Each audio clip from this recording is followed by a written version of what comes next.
So while we are thinking, end of this year, slide into a new year, everybody starts talking about decluttering and detoxing and all of that stuff. And that's great. That is wonderful to do.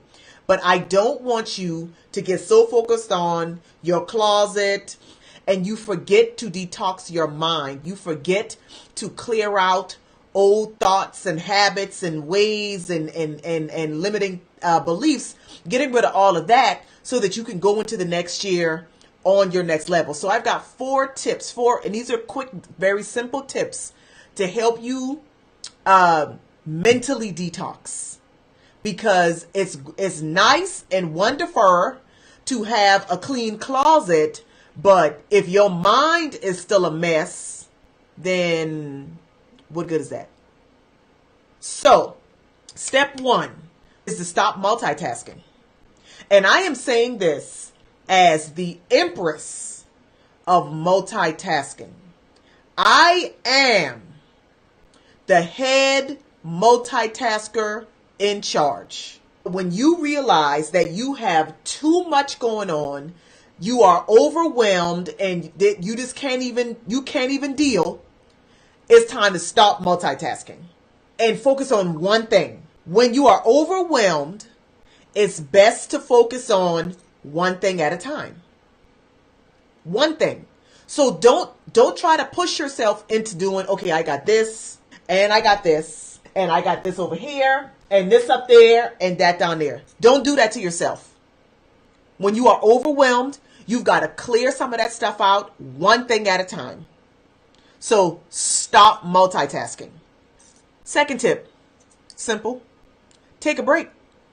If you know that you've been going 99 miles an hour for the last 99 weeks, it's time to slow down, sis. You have got to slow down. You will burn yourself out. So you have got to take a break. Downshift. Maybe instead of juggling 7 clients in a day, you only do 3. Or maybe instead of carpooling 3 weeks out of the month, you do 1 week a month, whatever it is. But you got to scale back. Third tip is to refocus on what's in your power to control. Accept the things that I cannot change and change the things that I can. So you really have to recognize, okay, I can't do anything right now about income inequality. But you also got to feed your kids.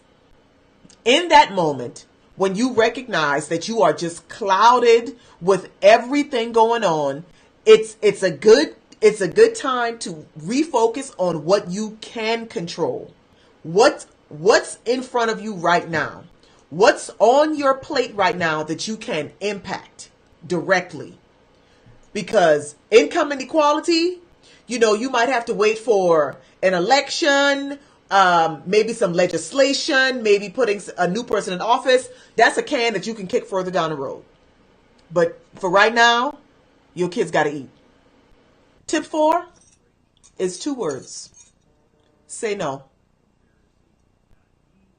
You don't need to explain it. You don't need to justify it. And the person that you just told no doesn't even need to understand it. All they have to know is you said no.